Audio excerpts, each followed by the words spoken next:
Cuando descubres que has vivido casi medio siglo junto a un desconocido, el mundo entero se derrumba. Yo tenía 75 años cuando descubrí que mi esposo no era quien yo pensaba que era. Buenos días, mis queridos. Mi nombre es Soledad Ramírez de Jiménez. Tengo 82 años y nací en Santa María del Oro, un pueblito del interior donde todos se conocían, o al menos eso era lo que yo pensaba. Antes de continuar mi historia, quisiera pedirte a ti que me estás viendo ahora que me des una manita y presiones el botón de me gusta. También te pido que te suscribas al canal Diario de la Abuela si aún no lo has hecho, pues eso ayuda muchísimo. Y cuéntame en los comentarios desde dónde estás viendo este video. Sería una alegría saber que mi historia está llegando a lugares que nunca visité en mis 82 años de vida. El año era 1958. Yo tenía apenas 15 años y toda una vida por delante. En aquella época, las muchachas como yo teníamos un único sueño: encontrar un buen marido, formar una familia y ser felices hasta el final de nuestras vidas. Así me lo enseñaba mi madre, Purificación. Y fue exactamente en la fiesta patronal de San Juan de aquel año cuando conocí a Esteban, un joven de 23 años, bien presentado, que trabajaba en el único banco de nuestro pueblo. Lo recuerdo como si fuera ayer. Yo estaba ayudando en el puesto de dulces, usando un vestido azul claro que mi madre había cosido especialmente para aquella fiesta. Tenía volantes en la falda y un lacito en la cintura. Me sentía la muchacha más bonita de la fiesta, aunque sabía que no era verdad. Mis trenzas estaban arregladas con cintas que combinaban con el vestido, y yo servía los dulces con una sonrisa tímida. Fue entonces cuando él apareció. Esteban llegó solo, vistiendo una camisa blanca bien planchada, pantalones de vestir oscuros y zapatos que relucían incluso bajo la luz tenue de las lámparas que iluminaban la plaza. «¿Cuánto cuesta el dulce de leche?», preguntó, y su voz era diferente a todas las que yo había escuchado antes. No era gruesa como la de los campesinos, ni fina como la de los muchachos de la escuela. Era firme, pero gentil, como si cada palabra fuera pensada antes de ser pronunciada. «2 pesos», respondí, bajando los ojos, porque sentía mis mejillas arder. Compró un dulce de leche y se quedó allí conversando conmigo mientras comía despacio. Me contó que trabajaba en el banco desde hacía 3 años, que vivía solo desde que sus padres se habían mudado a la capital y que le gustaba leer en sus tiempos libres.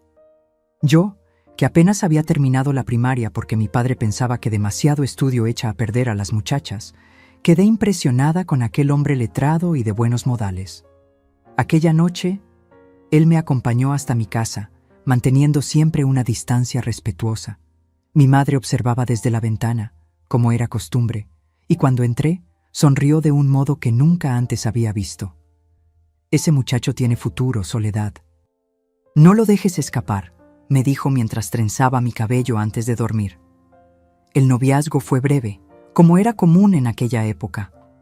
3 meses después, Esteban pidió mi mano en matrimonio y mi padre ni siquiera dudó antes de aceptar. «Un banquero en la familia», repetía a quien quisiera escucharlo, orgulloso como si hubiera ganado la lotería. Y en cierto modo, para una familia sencilla como la mía, tener una hija casándose con un hombre de posición era realmente una especie de lotería.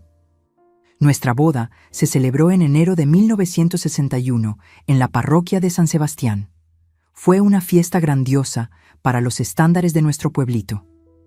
Esteban insistió en invitar a todas las personas importantes: el alcalde Ignacio Velázquez, el comisario, los comerciantes más prósperos y, por supuesto, el padre Telesforo, que era toda una institución en Santa María del Oro. Recuerdo que mi vestido fue cosido por doña Azucena, la mejor costurera de la región, con una tela tan fina que tuvieron que traerla de la capital. Después de la ceremonia, nos fuimos a vivir a una casa pequeña, pero confortable, que Esteban alquiló cerca del centro. Me prometió que pronto tendríamos nuestra casa propia, más grande y bonita, en cuanto consiguiera un ascenso en el banco. Y como él cumplía sus promesas, menos de 2 años después de la boda, nos mudamos a una casa de esquina con 3 habitaciones, sala de visitas separada del comedor y hasta un patio donde yo podría plantar mis flores. Me impresionó la rapidez con que logramos mejorar nuestro nivel de vida. Cuando le pregunté cómo había conseguido juntar dinero tan deprisa, Esteban sonrió de ese modo misterioso que solo más tarde entendería y dijo: «Tengo buenas inversiones, mi flor. Un hombre necesita saber hacer que su dinero trabaje por él». Los primeros años de matrimonio fueron tranquilos. Esteban salía temprano para el banco y regresaba siempre a la misma hora. Los domingos íbamos juntos a misa. Después almorzábamos con mis padres o, más raramente, él me llevaba a comer al único restaurante del pueblo, la Cabaña de las Hortensias. La única nube en nuestro cielo era la demora en tener hijos. Después de 3 años intentándolo, consultamos al doctor Juventino, quien tras algunos exámenes me dio la noticia devastadora: yo no podría tener hijos. Lloré durante semanas, sintiéndome menos mujer, menos esposa. Esteban, sin embargo, se mostró comprensivo. «Dios sabe lo que hace», decía mientras sostenía mis manos temblorosas. «Si no podemos tener hijos de nuestra sangre, tal vez podamos bendecir a una criatura que necesite padres». Fue entonces cuando, en 1965, como un milagro enviado del cielo, Cristina entró en nuestras vidas. Recuerdo el día exacto. Era un miércoles lluvioso y yo estaba preparando la cena cuando Esteban llegó a casa acompañado del padre Telesforo. Entre ellos, una niñita de aproximadamente 2 años, con ojos grandes y asustados, agarrada a una muñeca de trapo desgastada. «Esta es Cristina», dijo el padre con su voz grave. «Sus padres murieron en un accidente en la carretera hacia la capital. No tiene otros parientes y estábamos buscando una familia de buena moral para acogerla». Mi corazón se llenó de amor instantáneamente. Aquella niña, con su mirada perdida y sus rizos oscuros, parecía haber sido enviada especialmente para nosotros. Esa misma noche, Cristina durmió en nuestra casa, en la habitación que desde hacía tanto tiempo esperaba por un niño. La adopción fue sorprendentemente rápida y sin complicaciones. Esteban se encargó de todo el papeleo y en pocos días Cristina oficialmente se convirtió en Cristina Ramírez de Jiménez. Nunca cuestioné la agilidad del proceso. Después de todo, mi marido trabajaba en el banco, conocía a las personas adecuadas y el propio padre Telesforo estaba involucrado. ¿Quién era yo para cuestionar los caminos de la providencia? Los años pasaron y nuestra pequeña familia seguía una rutina agradable y estable. Cristina crecía fuerte e inteligente, le iba bien en la escuela y era admirada por todos por su forma dulce y educada. Esteban era un padre dedicado, quizás incluso más de lo que yo esperaba. Acompañaba cada paso de la niña, la ayudaba con las tareas, le contaba cuentos antes de dormir. A veces los observaba juntos y notaba un parecido en el modo de inclinar la cabeza cuando estaban concentrados o en la forma en que fruncían el ceño cuando algo les molestaba. Pero pronto alejaba esos pensamientos. Era solo la convivencia diaria, me decía a mí misma. La devoción religiosa de Esteban también crecía con los años. Nunca faltaba a la misa dominical. Participaba activamente en todas las festividades de la iglesia. Y en 1975 fue invitado por el nuevo párroco, el padre Laudelino, que sustituyó a Telesforo cuando éste se jubiló, para ser el tesorero de la parroquia. Era una posición de gran confianza y Esteban la cumplía con extrema dedicación. Frecuentemente se quedaba en la iglesia después de la misa, conversando con el padre sobre asuntos parroquiales. Mientras tanto, Cristina se transformaba en una bella joven. A los 18 años, en 1981, expresó su deseo de estudiar Derecho en la capital. Confieso que me sentía aprensiva, una muchacha sola, lejos de casa, expuesta a toda clase de peligros. Pero Esteban, sorprendentemente, apoyó la idea con entusiasmo. «Nuestra hija merece lo mejor», dijo con una convicción que no admitía discusión. «Trabajaré el doble si es necesario, pero ella tendrá su título». Y así fue. Cristina se mudó a la capital, donde vivía en una pensión para señoritas respetables, recomendada por el padre Laudelino. Esteban hacía cuestión de visitarla una vez al mes, siempre llevándole dinero y provisiones. Yo raramente lo acompañaba. El largo viaje en autobús me daba mareos y alguien necesitaba cuidar de la casa. Los años siguientes transcurrieron tranquilos. Cristina se graduó con distinción. Comenzó a trabajar en un despacho de abogados en la capital y eventualmente conoció a Roberto, un colega de profesión, con quien se casó en 1990. Se establecieron en la capital y, aunque sentíamos su falta, Esteban parecía orgulloso de la vida independiente que nuestra hija construía. Nuestra rutina continuaba inalterable. Esteban en el banco, yo cuidando de la casa, las misas los domingos, las visitas ocasionales a Cristina. La única novedad era que conforme envejecía, mi marido se volvía aún más devoto. Pasaba horas en conversaciones privadas con el padre Laudelino y a veces lo sorprendía arrodillado en nuestro cuarto, rezando fervorosamente, con una expresión de tormento que me intrigaba. «¿Qué te aflige tanto, Esteban?», le pregunté cierta vez después de encontrarlo llorando tras una de esas oraciones. «Solo pienso en mi salvación, Soledad», respondió, secándose rápidamente las lágrimas. Cuando se llega a mi edad, empezamos a temer el juicio divino. Acepté su explicación, aunque algo me decía que había más en aquellas lágrimas que el miedo natural al fin de la vida. Después de todo, Esteban tenía apenas 61 años en aquella época. Gozaba de buena salud y nada indicaba que su fin estuviera cerca. Poco sabía yo que el destino tenía otros planes. En 2006, a los 68 años, mi marido comenzó a presentar síntomas extraños. Temblores en las manos, dificultad para hablar claramente, problemas de equilibrio. Después de una serie de exámenes, llegó el diagnóstico devastador, una enfermedad degenerativa rara, sin cura conocida. Los médicos nos dieron 2, tal vez 3 años de vida. Aquellos últimos años fueron los más difíciles. Vi a mi marido, otrora fuerte y autoritario, consumirse día tras día. Su lucidez, sin embargo, permanecía intacta, como si su mente estuviera atrapada en un cuerpo que se negaba a obedecer. En ese periodo, sus conversaciones con el padre Laudelino se volvieron aún más frecuentes e intensas. El padre venía a casa casi a diario y se encerraban en la habitación durante horas.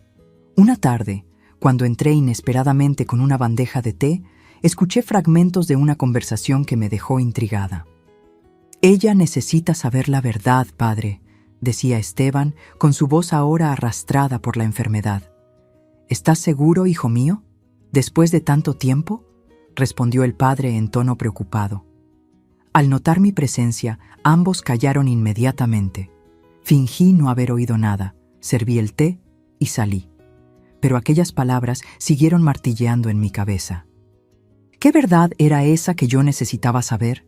¿Qué escondía Esteban después de tantos años de matrimonio? Nunca tuve el valor de preguntar directamente, quizás por miedo a la respuesta, quizás por respeto al estado frágil de mi marido. Prefería creer que era solo un delirio causado por la medicación o por la proximidad de la muerte. En mayo de 2008, Esteban finalmente encontró su descanso. Partió durante el sueño, serenamente, como quien simplemente decide que es hora de irse.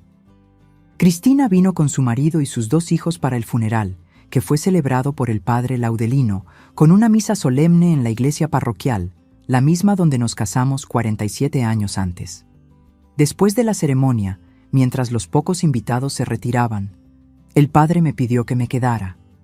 Allí, frente al altar donde juré amor eterno a Esteban, me entregó un sobre amarillento por el tiempo.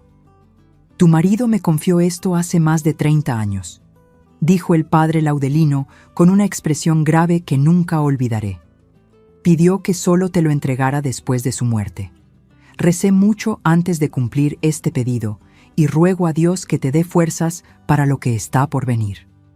En aquel momento, con el sobre entre mis dedos temblorosos, no tenía idea de que estaba a punto de descubrir que toda mi vida junto a Esteban había sido construida sobre secretos que jamás imaginé posibles. Volví a casa aquella tarde, con el sobre amarillento quemando entre mis dedos. La casa estaba silenciosa, vacía, sin la presencia de Esteban, aunque en los últimos años esa presencia fuera más bien una sombra del hombre que conocí. Cristina había insistido en quedarse conmigo, pero le pedí que volviera al hotel con su familia. Fuera lo que fuese que estuviera en aquella carta, quería enfrentarlo sola. Me senté en la mecedora del porche, la misma donde Esteban solía leer su periódico las tardes de domingo. El sol se ponía lentamente, pintando el cielo de Santa María del Oro con tonos de naranja y rojo. Respiré profundamente, tratando de calmar mi corazón que latía descompasado. Con las manos temblorosas, no por la edad, sino por el miedo a lo desconocido, abrí el sobre. La caligrafía era inconfundiblemente de Esteban, firme, con letras bien dibujadas, como todo lo que él hacía. El papel ya estaba amarillento, confirmando lo que el padre Laudelino había dicho. Aquella carta tenía décadas de existencia. Comencé a leer, y cada palabra era como una piedra que se añadía a un muro que lentamente me separaba de la vida que creí haber vivido. Mi querida Soledad, comenzaba la carta. Si estás leyendo estas palabras es porque ya he partido de este mundo. Hace mucho que cargo con un peso que no me ha permitido vivir en paz. Un secreto que ha atormentado mi conciencia durante décadas. Decidí escribir esta confesión en 1977, cuando el peso de la culpa se volvió insoportable. No tuve, sin embargo, el valor de revelarte la verdad en vida, temiendo perder tu amor y respeto. Ahora que ya no existo en este plano terrenal, siento que al menos merezco dejarte con la verdad, por más dolorosa que sea. Me detuve un momento, sintiendo mi corazón apretarse. ¿Qué confesión sería tan grave como para que mi marido no pudiera revelarla en vida? Un caso extramatrimonial era lo que temía, pero pronto descubriría que la realidad era mucho más sombría. El dinero que nos permitió comprar nuestra casa, dar buena educación a Cristina y vivir con comodidad todos estos años nunca vino del banco, como te hice creer. En 1963, 2 años después de nuestro matrimonio, descubrí por casualidad un esquema de desvío de fondos en el ayuntamiento. El alcalde Ignacio, junto con algunos concejales, estaba desviando dinero destinado a la construcción del hospital municipal. Llevé la mano a mi boca, incrédula. El hospital que nunca salió del papel, aquel que fue prometido durante décadas y que acabó siendo apenas una clínica precaria. Mi intención inicial era denunciar el esquema. Llegué a reunir documentos, hacer anotaciones. Pero una noche, después de la misa, el padre Telesforo me llamó para una conversación reservada en la sacristía. Para mi sorpresa, él sabía sobre mis descubrimientos, pero en vez de animarme a hacer la denuncia, me ofreció una alternativa que cambiaría nuestras vidas para siempre.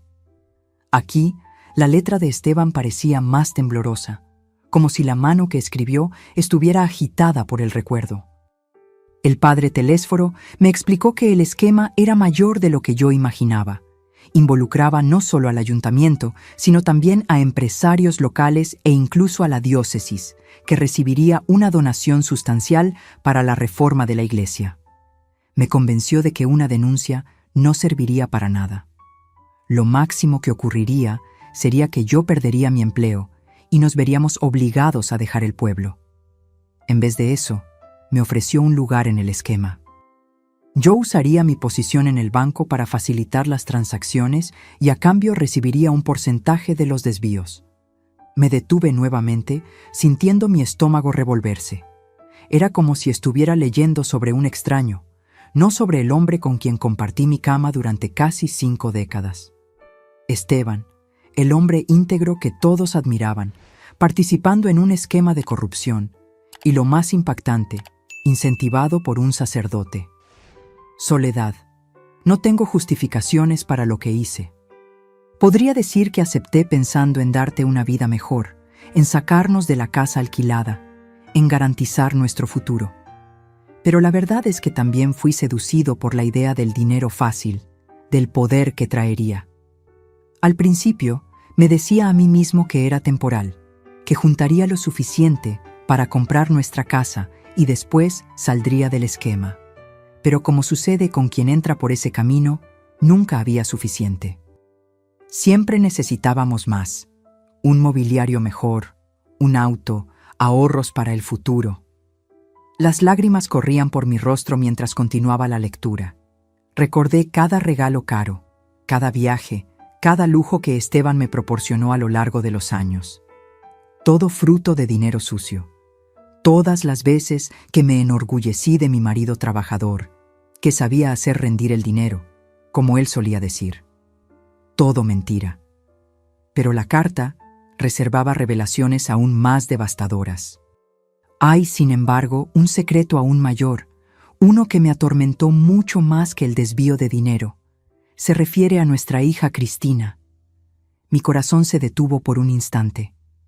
Cristina. ¿Qué podría tener nuestra hija adoptiva que ver con toda esa sordidez? En 1965, una joven llamada Guadalupe trabajaba como secretaria en el ayuntamiento. Muchacha humilde, de familia sencilla, había conseguido el empleo por recomendación del propio padre Telesforo, que conocía su difícil situación: madre enferma, padre ausente.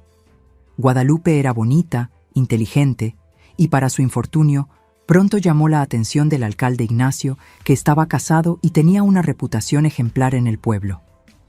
Un escalofrío recorrió mi espina dorsal. Recordaba vagamente a Guadalupe, una muchacha de cabello oscuro y rizado que a veces veía en la misa dominical. El alcalde comenzó a acosar a la joven, usando su posición de poder para presionarla. Cuando ella resistió, él amenazó con despedirla y asegurarse de que nunca más consiguiera empleo en la región. En su desesperación, Guadalupe buscó al padre Telesforo, quien, en lugar de protegerla, la convenció de que sería mejor cooperar para mantener su trabajo. Fue en ese periodo que, para mi vergüenza eterna, yo también me involucré con Guadalupe. Leí esa frase 3 veces, incapaz de absorber lo que estaba escrito. Mi marido confesando una infidelidad cometida hacía más de 40 años. Pero, ¿por qué sería este un secreto mayor que la corrupción? Algunos meses después, Guadalupe descubrió que estaba embarazada. No tenía cómo saber quién era el padre, si yo o el alcalde. Desesperada, amenazó con hacerlo todo público. El escándalo sería devastador, no solo para nuestras reputaciones, sino para todo el esquema de desvío de fondos. Una noche de tormenta, Guadalupe fue encontrada muerta en la carretera hacia la capital. El informe oficial señaló un accidente. Su auto habría derrapado en la pista mojada y caído al río. Pero la verdad, que solo descubrí semanas después, era mucho más siniestra. Sentí un sabor amargo en la boca. ¿Dónde estaba aquella tarde soleada de mayo? De repente, el mundo parecía frío y oscuro. El alcalde Ignacio, temiendo la exposición del caso y del esquema, mandó darle un susto a Guadalupe. Contrató a 2 hombres para interceptarla en la carretera y forzarla a firmar un documento, renunciando a su empleo y prometiendo dejar el pueblo. Pero algo salió mal. Según el padre Telesforo, que después me lo contó todo en confesión, hubo una pelea. Guadalupe se resistió y acabó siendo empujada. Se golpeó la cabeza contra una piedra y murió en el acto. Los hombres, en pánico, arrojaron su cuerpo al río junto con el auto para simular un accidente. Solocé en voz alta, sintiéndome físicamente enferma, pero la carta continuaba implacable en sus revelaciones. Semanas después del accidente, el padre Telesforo me llamó nuevamente a la sacristía. Había descubierto que antes de morir, ella había conseguido dar a luz en secreto con la ayuda de una partera de la zona rural. La niña, una criatura recién nacida, estaba siendo cuidada temporalmente por esa partera. El padre propuso entonces un plan que, en su visión distorsionada, resolvería todo. Tú y yo, que no podíamos tener hijos, adoptaríamos a la niña. Esto evitaría investigaciones sobre el paradero de la hija de Guadalupe y le daría un hogar a la niña. No podía seguir leyendo a través de las lágrimas. Coloqué la carta sobre mi regazo y miré al cielo, ahora oscurecido. Las estrellas comenzaban a puntear la noche, impasibles ante mi dolor. Era como si el universo entero hubiera conspirado para engañarme. Con las manos temblando aún más, volví a la carta. La niña era Cristina.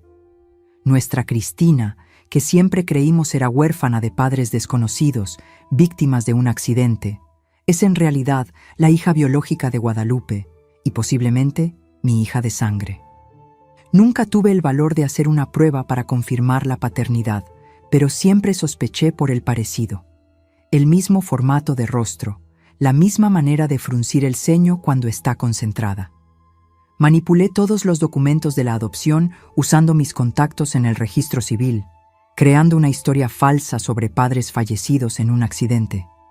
Todo tenía sentido ahora. Los parecidos que noté entre Esteban y Cristina a lo largo de los años, la rapidez y facilidad de la adopción, el interés casi obsesivo de mi marido en cada aspecto de la vida de nuestra hija. Soledad, no espero tu perdón. Sé que lo que hice es imperdonable. Viví todos estos años cargando este peso, observando a Cristina crecer sin jamás saber su verdadero origen, construyendo nuestra vida sobre mentiras y dinero manchado de sangre. En los últimos años he intentado hacer algunas reparaciones. Gran parte del dinero desviado fue donado anónimamente para causas de la comunidad, especialmente para el Fondo de Amparo a las Familias Necesitadas, que sé ha ayudado a muchos parientes lejanos de Guadalupe. La carta continuaba con instrucciones detalladas sobre un compartimento secreto en el suelo de nuestro sótano, donde Esteban había guardado documentos que comprobaban toda la historia junto con una suma considerable de dinero. Me pedía que usara ese dinero para continuar las reparaciones anónimas y, si yo lo juzgaba apropiado, para contar la verdad a Cristina. Dejo en tus manos, mi Soledad, el peso que cargué solo todos estos años. Rezo para que encuentres fuerzas para lidiar con estas revelaciones y para que, de alguna forma, mis intentos tardíos de reparación sean suficientes para garantizar algo de paz a mi alma atormentada. Siempre te amé, aún sin merecer tu amor. Esteban. Cuando terminé de leer, ya era noche cerrada. Me quedé allí sentada en el porche durante horas, mirando al vacío, tratando de reconciliar la imagen del hombre que creía haber conocido con el monstruo revelado en aquella carta. Aquella noche no dormí. ¿Cómo podría? Mi matrimonio de casi 5 décadas, que creía basado en amor y respeto mutuos, no era más que una mentira. Mi hija, a quien amé como si fuera de mi propia sangre, era fruto de una traición y posiblemente de un crimen horrendo. Toda nuestra vida confortable, nuestro estatus en la comunidad, todo construido sobre corrupción, mentiras y muerte. Con la primera luz de la mañana, tomé una decisión. Antes incluso de verificar el escondite mencionado por Esteban, antes de decidir qué hacer con la información o si le contaría la verdad a Cristina, había una persona a quien necesitaba confrontar, el padre Laudelino. Él sabía. Todos aquellos años, todas aquellas conversaciones privadas con mi marido, él sabía todo y nunca dijo nada. Con la carta en el bolsillo y el corazón endurecido por el dolor y la rabia, caminé hasta la iglesia, como hacía todos los domingos desde hacía décadas. Pero esta vez no iba en busca de consuelo espiritual, iba en busca de respuestas. Y lo que descubriría en la sacristía aquella mañana cambiaría para siempre mi visión, no solo de mi difunto marido, sino de toda la comunidad en la que viví mi vida entera. Caminé hacia la iglesia aquella mañana de domingo con pasos pesados, tan diferentes de mi habitual andar ligero en dirección a la misa. La campana sonaba, llamando a los fieles, pero para mí sonaba como un lamento fúnebre, el funeral de todo lo que creí que era verdad en mi vida. La iglesia parroquial de San Sebastián permanecía imponente como siempre había estado desde que tengo uso de razón. Sus paredes gruesas, sus vitrales coloridos que filtraban la luz del sol naciente, el olor a cera e incienso que siempre me había traído consuelo, todo parecía ahora un escenario para una obra de teatro, donde fui, sin saberlo, el personaje tonto. Entré cuando la iglesia aún estaba casi vacía. Solo algunas señoras ancianas como yo ocupaban los bancos del frente con sus cabezas cubiertas por mantillas y sus rosarios entre los dedos nudosos. No me uní a ellas. En lugar de eso, caminé directamente hacia la puerta lateral que llevaba a la sacristía. Sin llamar, abrí la puerta y encontré al padre Laudelino, arreglando los ornamentos para la misa. Él levantó los ojos, sorprendido por mi intrusión, pero su mirada pronto cambió a algo más complejo, una mezcla de pena y aprensión que me confirmó.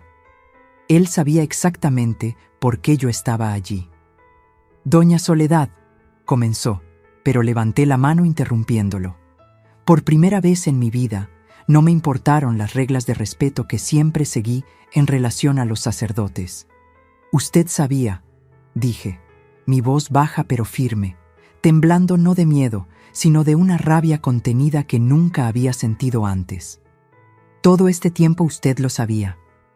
Saqué la carta del bolsillo y la coloqué sobre la mesa, donde estaban dispuestos los cálices y las hostias para la celebración. Aquel papel amarillento, manchado con mis lágrimas de la noche anterior, parecía profanar el lugar sagrado, pero no me importó. ¿Qué había de sagrado allí después de todo? ¿La iglesia que albergó secretos tan sórdidos durante décadas? El padre miró la carta, y luego a mí, sus hombros cayendo en derrota. Lentamente se sentó en un banco de madera y me hizo un gesto para que me sentara también. Permanecí de pie. «Sí, doña Soledad, yo lo sabía», admitió finalmente, su voz cansada. «No desde el principio, pero sí desde hace muchos años». «¿Cómo?», exigí saber, mi voz un poco más alta de lo que pretendía. «¿Cómo pudo guardar un secreto así? ¿Un crimen? ¿La muerte de una joven inocente? ¿El desvío de dinero público? ¿Una niña?». Mi voz falló al pensar en Cristina, mi hija, que no era huérfana como creíamos, sino producto de un caso extramatrimonial y posiblemente ligada a un asesinato. El padre Laudelino respiró profundamente antes de responder. «Lo supe a través de confesión. El padre Telesforo, en su lecho de muerte en 1976, me reveló todo. Estaba atormentado, temiendo el juicio divino. Pero el secreto de confesión es sagrado, doña Soledad. No podía revelar lo que me fue confiado en el sacramento». «¿Y Esteban? ¿Él también se confesó con usted?». «Sí, pocos meses después de que asumiera la parroquia. Estaba devastado por la culpa, pero también aterrorizado por las consecuencias. Temía perderlo todo, su posición, su libertad y principalmente a usted y a Cristina». Sentí una lágrima correr por mi rostro arrugado. Era difícil imaginar a mi marido, siempre tan compuesto y seguro, atormentado por ese secreto terrible. «¿Fue por eso que se volvió tan devoto?», pregunté, más para mí misma que para el padre. Todas aquellas misas, las donaciones para la iglesia, el trabajo como tesorero, ¿era todo para aplacar la culpa? El padre asintió lentamente. «Parte de ello, sí, pero Esteban realmente intentó redimirse en los últimos años. Usó gran parte del dinero desviado para causas nobles, siempre anónimamente, claro. El asilo de ancianos a la entrada del pueblo, la reforma de la escuela rural, el fondo para becas de estudio para niños necesitados, todo eso fue financiado por él».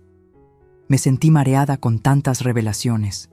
El hombre con quien viví durante casi 5 décadas era un criminal, un adúltero, posiblemente hasta cómplice en un asesinato, pero también era el benefactor anónimo que transformó la vida de tantas personas necesitadas en nuestra comunidad. «¿Cristina?», pregunté, mi voz casi un susurro. «¿Ella sabe algo de esto?». «No», respondió el padre, su tono sombrío. «Esteban fue inflexible en cuanto a eso. Quería protegerla a toda costa». Miré por la pequeña ventana de la sacristía, viendo el sol que ahora brillaba plenamente, iluminando el jardín lateral de la iglesia. ¿Cuántas veces jugó allí Cristina cuando era niña después de las misas de domingo? ¿Cuántas veces la observé orgullosa, sin jamás imaginar el oscuro secreto detrás de su origen? «No sé qué hacer», confesé, sintiéndome de repente muy vieja y muy cansada. «¿Cómo puedo mirar a mi hija sabiendo que tal vez sea fruto de todo esto? El padre se levantó lentamente y por primera vez tocó mi hombro en un gesto de consuelo. Doña Soledad, una cosa que aprendí en todos estos años escuchando confesiones es que ninguno de nosotros es solo una cosa. No somos solo nuestros peores errores, ni solo nuestras mejores acciones. Todos somos esa complejidad humana que a veces ni nosotros mismos comprendemos. Sus palabras, aunque sabias, no disminuyeron el dolor que sentía. Retrocedí un paso, alejándome de su toque. Usted debería haber encontrado una manera de advertirme, acusé. Tantos años desperdiciados viviendo una mentira. La campana sonó nuevamente, anunciando que la misa pronto comenzaría. El padre miró nerviosamente hacia la puerta. Necesitamos continuar esta conversación después, doña Soledad. Los fieles están llegando. No habrá un después, interrumpí, recogiendo la carta. No para mí, no volveré a esta iglesia. Y con eso, salí por la misma puerta lateral, evitando las miradas curiosas de los parroquianos que comenzaban a llegar. Sentí un peso enorme en mi pecho, como si toda la magnitud de lo que descubrí finalmente estuviera cayendo sobre mí. No era solo mi matrimonio lo que descubrí ser una farsa.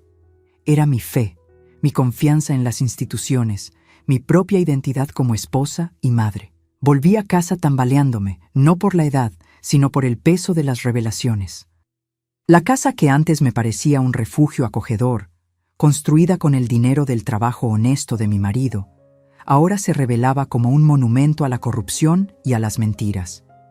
Cada mueble, cada objeto, cada recuerdo feliz vivido allí parecía contaminado. Entré y fui directo al sótano, determinada a encontrar el escondite mencionado por Esteban en su carta. Aparté algunas cajas viejas y, siguiendo sus instrucciones precisas, localicé la tabla suelta en el piso. Al removerla, encontré una pequeña caja fuerte empotrada en el concreto. La combinación era la fecha de nuestra boda, 1161. Una amarga ironía. La abrí con dedos temblorosos y encontré exactamente lo que la carta mencionaba. Una carpeta con documentos antiguos, recibos, anotaciones en códigos que no comprendí completamente, pero que claramente registraban el esquema de corrupción, una libreta con nombres y valores y varios fajos de dinero, más de lo que jamás había visto reunido de una sola vez. Entre los documentos encontré algo que no estaba mencionado en la carta, una fotografía amarillenta de una joven. La volteé y leí la inscripción en el reverso, en una caligrafía femenina que no reconocí. Para Esteban con cariño, Guadalupe, 1964. Miré largamente el rostro en la fotografía. Era una muchacha bonita, con cabello oscuro y rizado y una sonrisa tímida. Busqué en sus facciones algo de Cristina y lo encontré. El mismo formato de ojos, la misma barbilla delicada. ¿Cómo nunca lo percibí antes? Pasé el resto de aquel día y de la noche en un estado de aturdimiento, apenas pudiendo dormir, dando vueltas en la cama que durante tantos años compartí con un hombre que descubrí jamás conocí de verdad. La mañana siguiente trajo a Cristina, preocupada porque no había atendido sus llamadas. «Mamá», llamó, entrando en la casa con la llave que siempre tuvo. «¿Está todo bien? Me preocupé cuando no apareciste en el almuerzo que acordamos ayer». Yo estaba en la sala, sentada en la misma mecedora, aún vestida con la ropa del día anterior, los ojos rojos e hinchados de tanto llorar. A su lado estaba su marido, Roberto, y sus 2 hijos adolescentes se quedaron en el auto, respetando el momento. «Querida», dije, mi voz ronca, «perdóname por no haber ido. Ocurrió algo que lo cambió todo». Cristina se acercó, arrodillándose frente a mí, como hacía cuando era niña. Sus ojos, tan parecidos a los de Guadalupe en la fotografía, me miraban con preocupación genuina. «¿Qué pasó, mamá? ¿Estás enferma? ¿Debemos llamar a un médico?» Miré a aquella mujer increíble de 45 años a quien crié como mi hija. Abogada exitosa, esposa dedicada, madre amorosa de 2 hijos maravillosos, criada con amor, educación y valores, aunque el dinero que proporcionó todo eso estuviera manchado. ¿Qué le diría? que su padre biológico podría ser el hombre a quien llamó padre toda su vida, fruto de una relación adúltera, o peor, que podría ser el resultado de un abuso de poder de un político corrupto, que su madre biológica fue muerta en circunstancias sospechosas, que toda su vida fue construida sobre mentiras. No estoy enferma, hija, respondí finalmente, solo cansada. Han sido días difíciles desde el funeral de tu padre. No pude. No tuve el valor de destruir su mundo como el mío había sido destruido. Al menos, no en aquel momento. ¿Estás segura de que es solo eso?, insistió Cristina, siempre perspicaz. Parece que has estado llorando durante horas. Respiré profundamente, buscando fuerzas. Es la añoranza, querida, y algunos descubrimientos sobre tu padre que me tomaron por sorpresa. Sus ojos se agrandaron un poco. ¿Descubrimientos? ¿Qué tipo de descubrimientos? En ese momento, tomé una decisión que cambiaría el curso de las cosas. No contaría toda la verdad. No aún, tal vez nunca, pero compartiría una versión que permitiría a Cristina mantener su imagen del hombre que la crió. Descubrí que tu padre hizo donaciones anónimas durante años. El asilo, la escuela rural, diversas becas de estudio, todo financiado por él sin que nadie lo supiera. Había una carta y documentos. Nunca me lo contó. No era mentira, solo una omisión misericordiosa. «Oh», dijo Cristina, pareciendo genuinamente sorprendida, pero también orgullosa. ¿Entonces papá tenía ese lado secreto de benefactor? Siempre lo consideré generoso, pero esto es extraordinario. Sí, concordé, forzando una sonrisa. Extraordinario. Y allí, en aquel momento, comprendí que tendría que vivir con esa dualidad, conociendo la verdad completa, pero eligiendo qué partes compartir, no por cobardía, sino por amor. Porque a veces la verdad total puede ser más destructiva que curativa. Aquel día almorzamos juntos en familia, Cristina animadamente discutiendo cómo podríamos continuar el legado de caridad de su padre. Concordé con todo, sabiendo que usaría el dinero del escondite exactamente para eso, transformar algo nacido de la corrupción en obras de bien, como Esteban intentó hacer en sus últimos años. Mientras observaba a Cristina con su marido e hijos, me di cuenta de que, a pesar de todo lo que descubrí, una cosa permanecía verdadera: el amor que sentíamos por ella. Esteban, con todos sus errores y crímenes, amó a Cristina profundamente, tal vez incluso más intensamente por saber la verdad sobre su origen. Y yo la amaba incondicionalmente desde el primer día en que la vi, una niñita asustada con una muñeca de trapo desgastada. Ese amor, al menos, nunca fue una mentira. Los meses que siguieron al descubrimiento de la carta fueron los más difíciles de toda mi vida.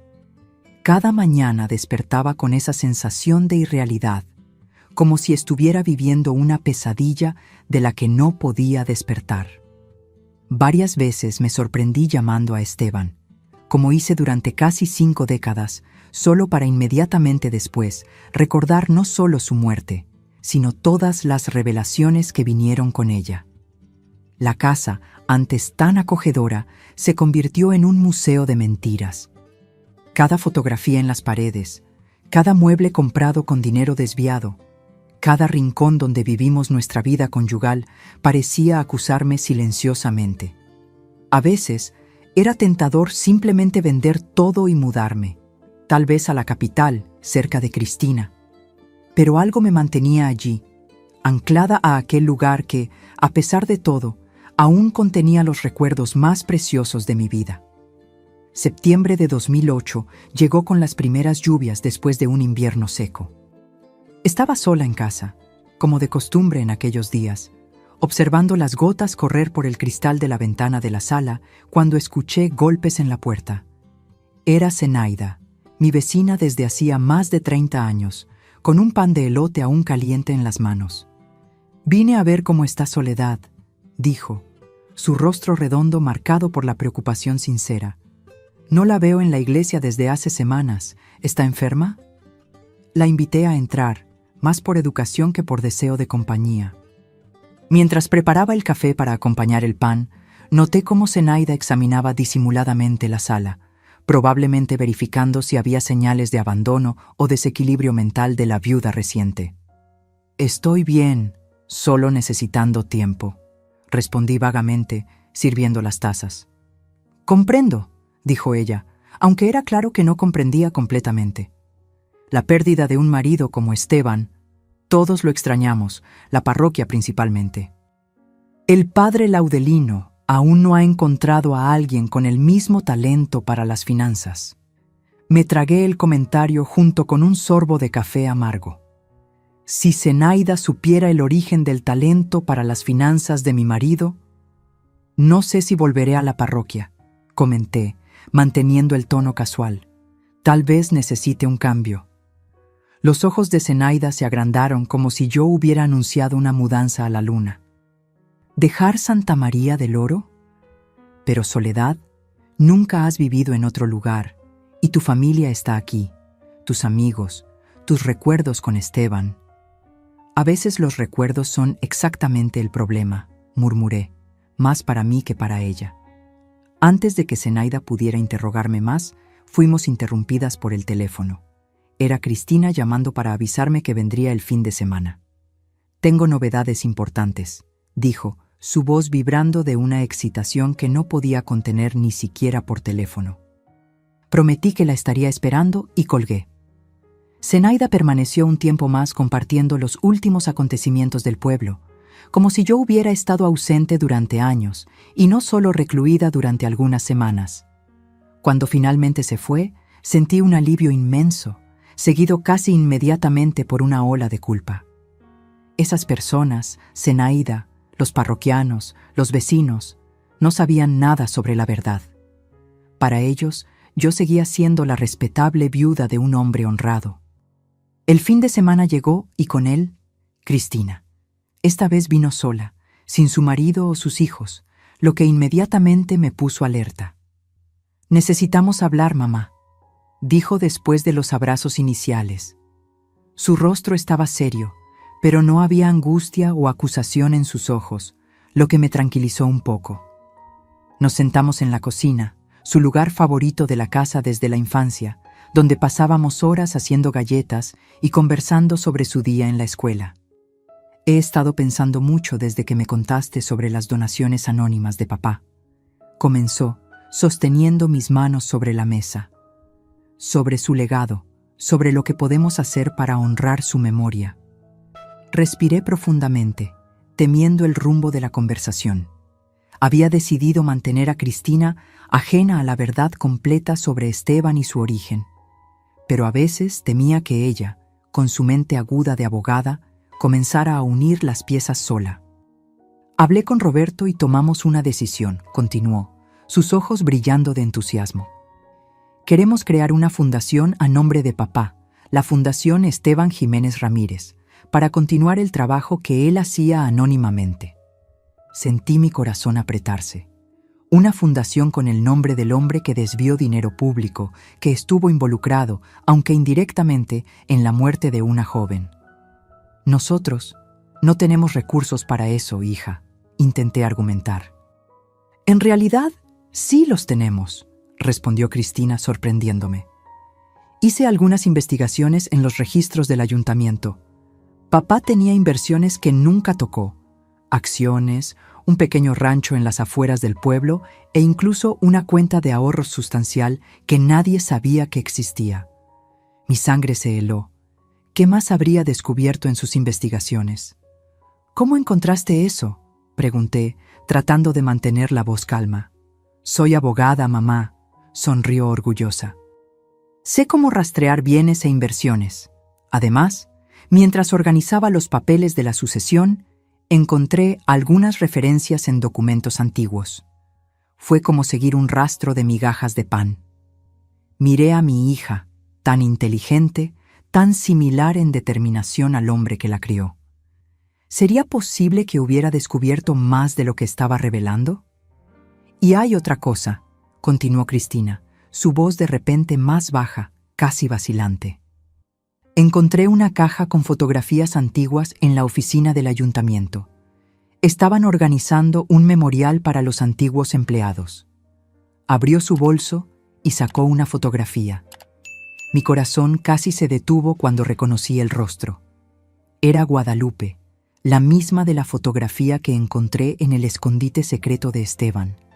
Esta muchacha, dijo Cristina, mirando intensamente la imagen, trabajaba como secretaria en el ayuntamiento en los años 60. Guadalupe era su nombre. Cuando la vi, fue como mirar a un espejo del pasado. El parecido es impresionante. Lo es, completé, mi voz casi un susurro. Cristina levantó los ojos hacia mí, una pregunta silenciosa flotando entre nosotras. ¿La conociste, mamá? Aquel era el momento de la verdad, o al menos de parte de ella. Podría continuar sosteniendo la farsa completa o permitir que un pequeño hilo de la realidad se desenrollara. Sí, admití tras un largo silencio. Trabajaba en el ayuntamiento cuando tu padre y yo éramos recién casados. Era una muchacha muy buena, por lo poco que conviví con ella. ¿Qué le pasó?, preguntó Cristina. Nadie en el ayuntamiento actual parece saberlo. Los registros muestran que dejó el empleo abruptamente en 1965 y después, nada. Hubo un accidente, respondí, eligiendo cuidadosamente las palabras. En la carretera hacia la capital. Falleció muy joven. Cristina miró nuevamente la fotografía, una expresión enigmática en su rostro. Es extraño, ¿no? El parecido, casi como si fuéramos parientes. Sentí mi corazón acelerarse. ¿Era ahora? ¿Sería este el momento en que la verdad finalmente saldría a la luz? La apariencia a veces nos juega malas pasadas, dije, tratando de sonar casual. Hay personas sin ningún parentesco que parecen hermanas, mientras que verdaderos hermanos pueden ser completamente diferentes. Cristina asintió con la cabeza, pero había algo en sus ojos, una certeza silenciosa que me hizo temer que ya supiera más de lo que demostraba. «Mamá», dijo finalmente, guardando la fotografía de vuelta en su bolso. «Quiero usar el dinero que papá dejó para hacer algo importante, algo que marque la diferencia en la vida de las personas de este pueblo, como él intentó hacer anónimamente». Ante su mirada decidida, tan parecida a la de Esteban cuando decidía algo, me di cuenta de que no tenía otra opción que apoyar su decisión. Tal vez de alguna forma el dinero manchado pudiera realmente ser transformado en algo bueno, una redención, aunque tardía. «Estoy contigo, hija», dije, apretando sus manos. «¿Qué tienes en mente?» En los meses siguientes, trabajamos juntas en la creación de la fundación. Cristina, con su experiencia jurídica, se encargó de toda la parte burocrática, mientras yo contribuía con el conocimiento de las necesidades locales. Decidimos enfocarnos en 3 áreas principales: educación para niños necesitados, asistencia médica para ancianos y apoyo a mujeres en situación de vulnerabilidad. Esta última fue sugerencia mía, pensando en Guadalupe y en las circunstancias que llevaron a su muerte. Cristina no cuestionó mi insistencia en este punto, solo concordó en que era una causa importante. En enero de 2009, apenas 8 meses después de la muerte de Esteban, la fundación fue oficialmente inaugurada. La ceremonia tuvo lugar en el salón parroquial, ironía que no me pasó desapercibida, considerando el papel de la Iglesia en toda aquella sórdida historia. El padre Laudelino estaba presente, y cuando nuestras miradas se cruzaron, vi en él una mezcla de aprobación y alivio. Tal vez él también buscara una forma de redención. «En memoria de Esteban Jiménez Ramírez», anunció Cristina en el discurso de apertura, un hombre que creía que cada uno de nosotros tiene la responsabilidad de mejorar la vida de los menos afortunados. Mientras hablaba, mirando a la audiencia con ojos brillantes de emoción, noté cómo todos la observaban con admiración. Entre los presentes estaban autoridades locales, incluyendo el actual alcalde, descendiente político de aquel mismo Ignacio Velázquez que había sido cómplice de Esteban en el pasado. Me pregunté si alguno de ellos sospechaba del origen de los recursos que ahora serían usados para el bien de la comunidad. «Este es solo el comienzo», continuó Cristina.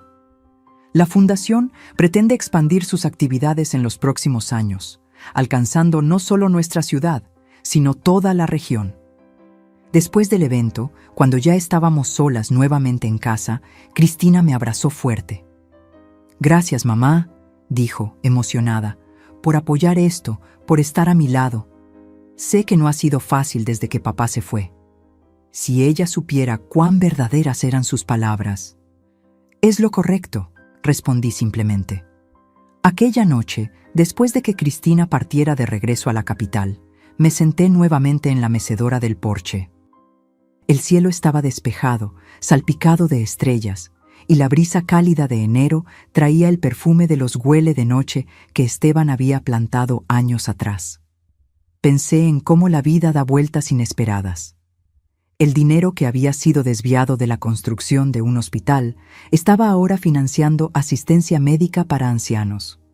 Los recursos obtenidos por medio de corrupción estaban creando oportunidades educativas. Y lo más impresionante, la hija que nació de circunstancias tan trágicas estaba ahora, sin saberlo, honrando indirectamente la memoria de su madre biológica, ayudando a mujeres en situación similar a Guadalupe. ¿Era una forma de justicia poética? ¿O solo el universo encontrando maneras de equilibrar las cosas, incluso cuando los caminos son tortuosos? No tenía respuestas definitivas, solo la certeza de que, a pesar de todas las mentiras y dolores, algo bueno estaba naciendo de las cenizas del pasado. Y tal vez, solo tal vez, eso fuera suficiente para encontrar algo de paz. La fundación creció rápidamente en los años siguientes. Con cada nueva iniciativa exitosa, con cada vida transformada, yo sentía una mezcla de orgullo y melancolía. Cristina estaba construyendo algo genuinamente bueno, pero sobre cimientos que ella desconocía que eran tan problemáticos. Hasta que un día, en marzo de 2012, casi 4 años después de la muerte de Esteban, recibí una llamada inesperada de mi hija. «Mamá», dijo, su voz extrañamente contenida, «necesito hablar personalmente contigo. Es importante. Estaré allí mañana». Y fue en aquella visita que descubrí que algunos secretos, por más bien guardados que estén, tienen formas misteriosas de salir a la luz. Lo que no imaginaba era cómo esta revelación final transformaría no solo mi relación con Cristina, sino también la manera en que yo veía todo el pasado. Nunca olvidaré el rostro de Cristina cuando llegó aquella tarde de marzo. Normalmente expansiva y sonriente, estaba seria y contenida, como si cargara un peso inmenso. Me abrazó más largamente que lo habitual y noté que sus manos temblaban levemente. «Vamos a sentarnos, mamá», dijo, guiándome hacia la sala. «Tengo algo importante que mostrarte». Nos acomodamos en el sofá, aquel mismo sofá donde Esteban solía dormitar las tardes de domingo después del almuerzo. Cristina abrió su portafolio de cuero, regalo de él en su cumpleaños número 30, y sacó un sobre marrón. «La semana pasada encontramos un archivo antiguo durante la reforma del anexo del ayuntamiento», comenzó ella, su voz controlada, pero con una tensión subyacente. Documentos que estaban sellados desde hace décadas. Entre ellos había esto. Abrió el sobre y sacó algunas hojas amarillentas. Reconocí inmediatamente el membrete oficial del Ayuntamiento de Santa María del Oro de los años 60, el escudo antiguo que fue reemplazado en la década de los 80. Es una investigación interna sobre irregularidades financieras de 1963 a 1965, explicó Cristina, firmada por el entonces vicealcalde Galdino Méndez. Aparentemente, sospechaba de desvíos en los fondos del hospital municipal e inició una investigación secreta. Mi corazón se aceleró. El vicealcalde Galdino. Lo recordaba vagamente, un hombre delgado y callado que raramente aparecía en los eventos sociales del pueblo. Aquí, continuó Cristina, señalando un párrafo específico, menciona que sospechaba de la participación del banco, específicamente de un empleado llamado Esteban Jiménez Ramírez. Miré el papel como si fuera una serpiente lista para atacar. Allí estaban, negro sobre blanco, las primeras evidencias oficiales de las actividades de mi marido. Pero lo más interesante viene ahora, dijo Cristina, volteando la página. Galdino menciona a una joven empleada del ayuntamiento llamada Guadalupe Morales, que aparentemente tenía pruebas concretas del esquema de corrupción y estaba dispuesta a testificar. Cerré los ojos por un instante, sintiendo un vértigo repentino. Entonces, ella no solo estaba involucrada románticamente con Esteban y el alcalde, también sabía del esquema de corrupción y planeaba denunciarlos. La investigación se detuvo abruptamente en mayo de 1965, continuó Cristina. La última anotación de Galdino dice que Guadalupe había desaparecido y que él temía por su propia seguridad. 2 semanas después, renunció al cargo y se mudó a otro estado. Cristina puso los documentos a un lado y sacó otra cosa del sobre: la fotografía de Guadalupe que ya me había mostrado antes, pero ahora acompañada de un certificado de defunción. Encontré esto en los archivos del registro civil. Guadalupe Morales, 23 años, fallecida el 18 de mayo de 1965, víctima de un accidente automovilístico en la carretera hacia la capital. Pero lo extraño, mamá, es que no hay registro policial de este accidente. Consulté los archivos de la comisaría de aquella época. Nada. Sentí mi boca secarse. Cristina no solo estaba descubriendo fragmentos de la verdad, estaba activamente investigando, uniendo las piezas del rompecabezas que yo intenté mantener escondido. Y hay más, continuó, implacable en su búsqueda de la verdad. En los registros del registro civil encontré algo verdaderamente sorprendente. Mi corazón casi se detuvo cuando sacó del sobre un tercer documento. Un certificado de nacimiento. El nombre del bebé, Cristina Morales, nacida el 14 de marzo de 1965, 2 meses antes de la muerte de Guadalupe. Madre, Guadalupe Morales. Padre, no declarado. ¿Soy yo, verdad, mamá?, preguntó Cristina suavemente, sus ojos fijos en los míos. No había acusación en su voz, solo una búsqueda de confirmación de algo que ya sabía. Sentí lágrimas correr por mi rostro. Después de tantos años escondiendo la verdad, mintiendo por omisión, engañando a la persona que más amaba en el mundo, no tenía más fuerzas para continuar. Sí, susurré, mi voz casi inaudible. Eres tú. El silencio que siguió pareció durar una eternidad. Cristina no mostró rabia ni desesperación, solo me observó con ojos que ahora yo reconocía claramente como idénticos a los de Guadalupe. ¿Por qué nunca me lo contaste?, preguntó finalmente. Sobre mi verdadera madre, sobre cómo llegué a ustedes. Respiré profundamente, sabiendo que había llegado la hora de la verdad completa. Ya no podría protegerla con medias verdades y omisiones bien intencionadas, porque la historia es mucho más complicada y dolorosa de lo que imaginas, hija, respondí. Y porque tu padre, Esteban, me hizo jurar que jamás la revelaría. Él es mi padre biológico, ¿verdad? ¿Es por eso que siempre fue tan protector, tan obsesionado con mi bienestar? Posiblemente, admití. Él creía que sí, aunque nunca tuvo certeza absoluta. Y entonces, allí en la sala donde vivimos tantos momentos en familia, le conté a Cristina toda la verdad sobre el esquema de corrupción, sobre la relación de Esteban con Guadalupe, sobre las circunstancias sospechosas de la muerte de ella. Le conté sobre la carta que Esteban me dejó, sobre el compartimiento secreto en el sótano, sobre el dinero desviado que ahora alimentaba la fundación. Cristina escuchó todo en silencio, ocasionalmente secando una lágrima discreta. Cuando terminé, ya era de noche y estábamos exhaustas. Yo, por finalmente exponer la verdad guardada durante tantos años. Ella, por absorber una historia que revolvía completamente sus orígenes. «Entiendo por qué lo escondiste de mí», dijo finalmente. «Estabas protegiéndome como siempre hiciste. Temía que la verdad pudiera destruirte», confesé, «que rechazaras todo, a nosotros, tu pasado, incluso a ti misma». «Parte de mí quiere estar furiosa», admitió Cristina, «por haber sido engañada durante toda mi vida, por no haber conocido a mi madre biológica, por haber llamado padre a un hombre que pudo haber estado involucrado en la muerte de ella. Entendería si me odiaras ahora, murmuré, sintiendo un vacío en el pecho.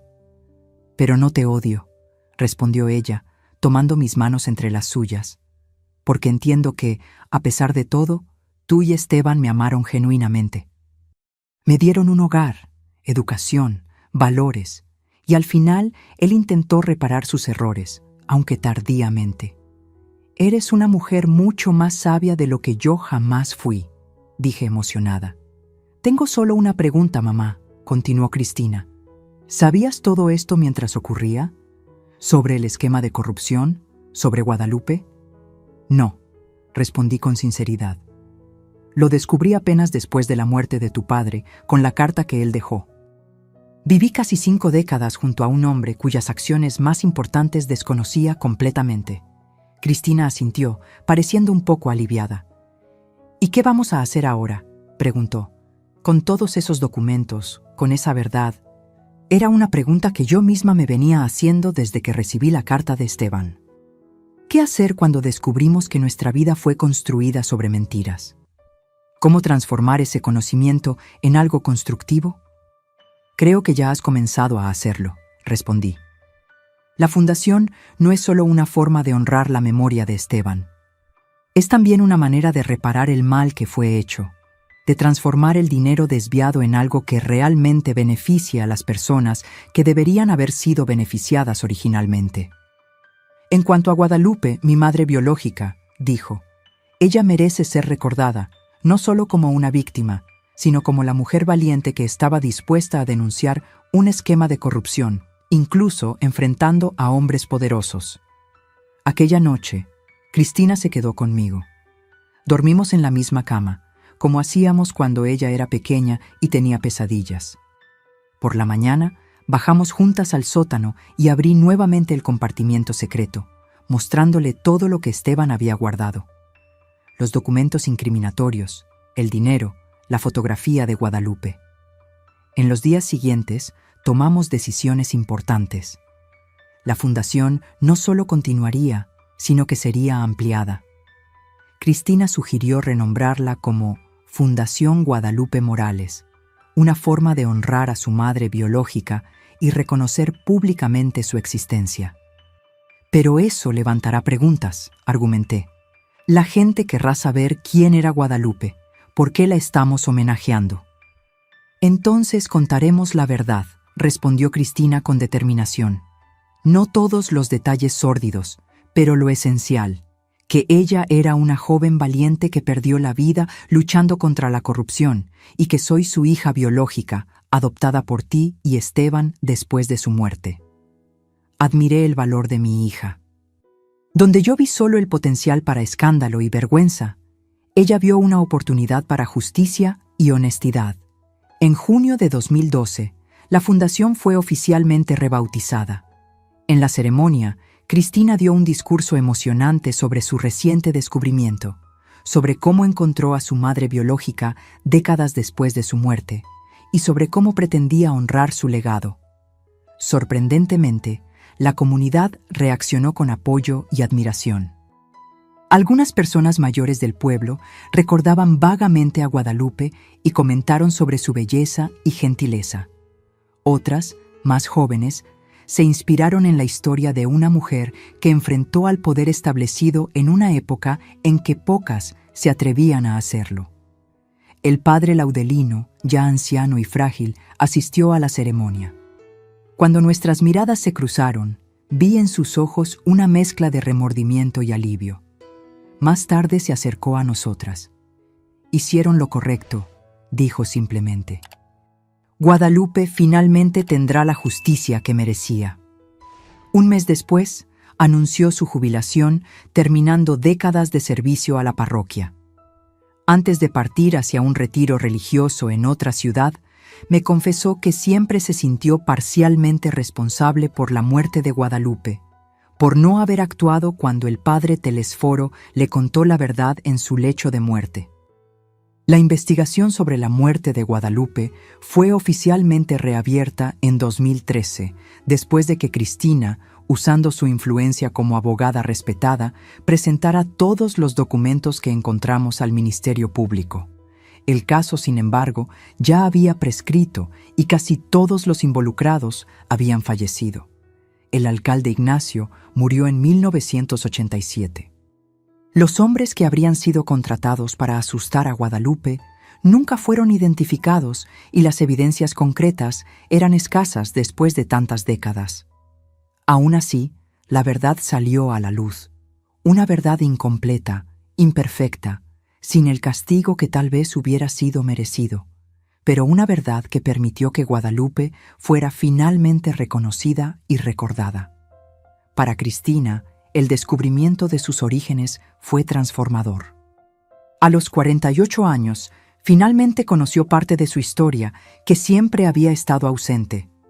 Visitó la tumba simple donde Guadalupe fue enterrada, una sepultura sin identificación en el cementerio municipal, que ahora recibió una lápida adecuada con su nombre y las fechas de nacimiento y muerte. Siento como si hubiera encontrado una parte de mí misma que estaba perdida, me dijo mientras colocábamos flores en aquella tumba por primera vez. Aún amo a Esteban como mi padre. Aún estoy agradecida por todo lo que ustedes hicieron por mí. Pero ahora también tengo a Guadalupe, y eso completa mi historia.